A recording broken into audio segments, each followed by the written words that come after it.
Not long after INEOS came in, they wanted to restructure Manchester United and bring in Omar Barada and Jason Wilcox, two people they believed were best in class for those roles.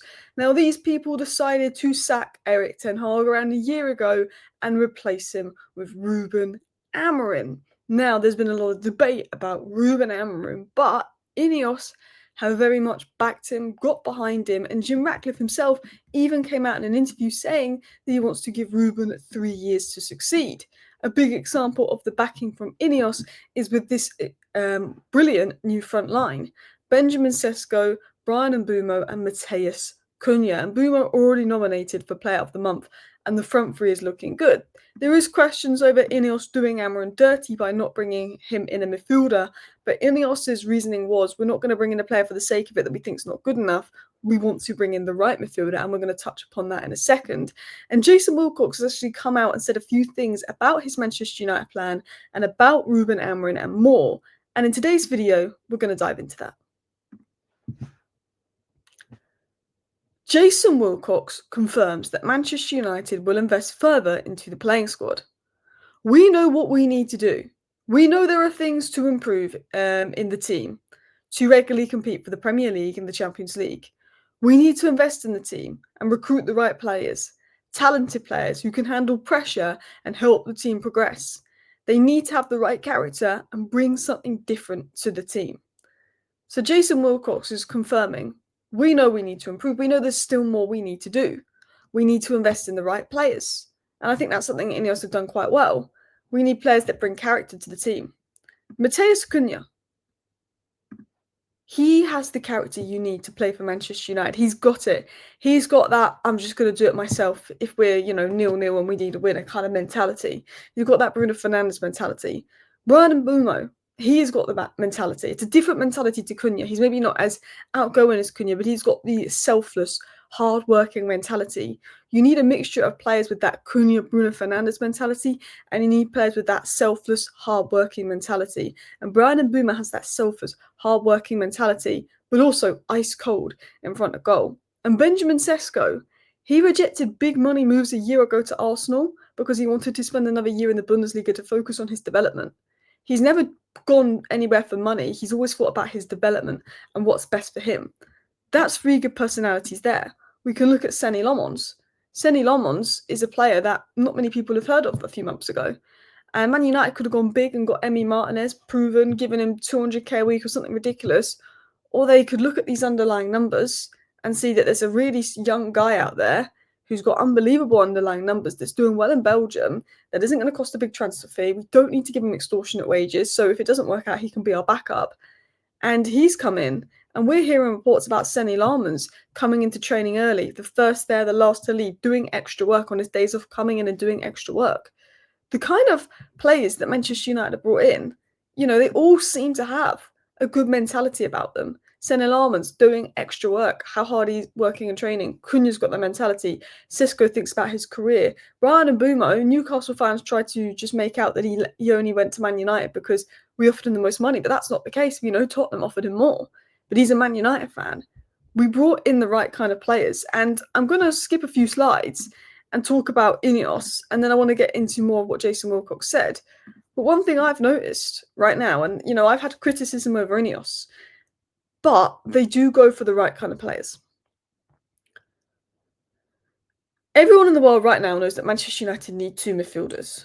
We're linked to Anderson, Baleba, Wharton the most. We're linked to Santos and Stiller. We've also been linked to Man Utd. Conor Gallagher as a loan deal, but not as a permanent deal. But all the midfielders we've been linked to permanently are the kind of midfielders that we should be looking at. Last summer, there was Semenyo and Mbumo Cunha. We got two of them. This summer, there's Anderson, Baleba, Wharton. Three players at Premier League clubs who are one of the best players at their club, but it's not a big six club. Those profiles again, Mbumo and Cunha could be Anderson and Baleba. That could be our midfield and Mbumo and Cunha. We're looking at Santos in case he doesn't get the minutes of Chelsea. Stiller because of just the profile and how good he is on the ball, and we look at our build-up issues. Stiller answers a lot of our build-up issues. Manu Kone answers a lot of our physicality issues. Anderson could do both. Wharton could do both. Baleba, if he gets back in form, can pretty much do both. Man United are looking at the right kind of players. They're already looking at midfielders. And I do have confidence in the sense of, I think when it comes to recruitment, when it comes to squad planning, they do know what we need to do. Jason Wilcox, he knows where we need to invest, the type of players we need to bring in, and how to build a team. And I think one thing about INEOS is, other than the transfer of Agate, you can argue most of the transfers have been hit. Xerxes obviously not going well right now, but I think that was more due to the managerial change. Jason Wilcox himself actually came out and said the new signings have adapted very quickly. Obviously, Brian Mbeumo and Mateus Cunha come from the Premier League, so it's a quick transition. But Sesko and Lamons, we are very satisfied with their adaptation. And I agree. I think it's really good to get a mix of Premier League proven players, but also look abroad. I think, and maybe this is just my opinion, Lamons over Emi Martinez and Sesko over Gyökeres could be a blessing in disguise. On paper, you go for Gyökeres and Emi Martinez, the bigger wages, the bigger name players, the higher wages. But Man United have often gone for these bigger name players, these higher wage players, and it's not worked out. When I look at Gyökeres and I look at Sesko so far in the Premier League, I think Sesko's the better player. But I look at what I've seen from Lamons and the fact that Emi Martinez wanted to come in on 4 times the wages, I'm pretty happy with what I'm getting from Seny Lamons, especially because Emi Martinez has mistakes in him. I look at it and I go, Mateus Cunha and Mbeumo, it was perfect recruitment. You know what you get, Prem Proven, Bish Bash Bosh. It's like bringing in Elliot Anderson. But Sesko and Lamons, we could have easily got Gyökeres, we could have easily got Emi Martinez, who would have been on 3 times the wages, bigger name players, older, harder to shift on. Man United thought no. Well, we kind of got rejected by Gyökeres. We went long term, and I think that's a blessing in disguise. Jason Wilcox then came out and said this. We brought in very talented players, but when you score, it's not just the guys up front, it's the way you play, the playing identity, the daily work of Ruben Amorim. Jason Wilcox has this message to Amorim. We brought in good players, but it's also that Ruben Amorim is working well with them. It's essentially what he's saying to Ruben Amorim. He was actually very positive and very praising of Ruben Amorim. We've brought in the talented players that can score goals, but they work into Amorim's playing identity. And one thing you've got to give Amorim credit to is the way he's adapted these last few games. I don't know if people have noticed, but Cunha's role sees him going into more midfield positions to pick up the ball deeper, which suits Cunha's strength. And Mbeumo's role, sometimes he's almost like a second striker with Sesko because we know how good Mbeumo is near goal. Sesko, the long balls really suit Sesko because he can win those, whereas Højlund couldn't. We tried to do long balls in the past with Onana and Højlund. It just did not work because they couldn't do that. Lamons couldn't do that. Sesko couldn't do that.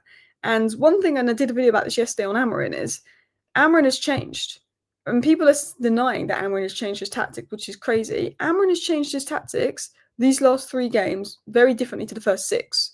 But what Amorim hasn't done is change his tactics overall. Amorim last season tried to play the way that we've played in the last 3 games, and it didn't work with Højlund, it didn't work with Onana. Amorim this season, first 6 games, had a different approach. Amorim then went, well, it's not working these first 6 games, and the last 3 games, he's gone with this long ball approach, and it's worked well. Jason Wilcox did say in regards to Manchester United, we need to do better. We have to do better, and we know we have to do better. The players will never be satisfied. Ruben Amorim is the same. I am the same. We're always looking to improve.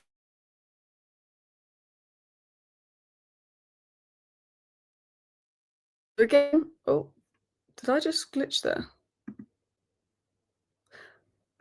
So again, Jason Wilcox is coming out saying Man United need to do better. We know we need to do better. The players are not satisfied. Amorim's not satisfied. We're always looking to improve.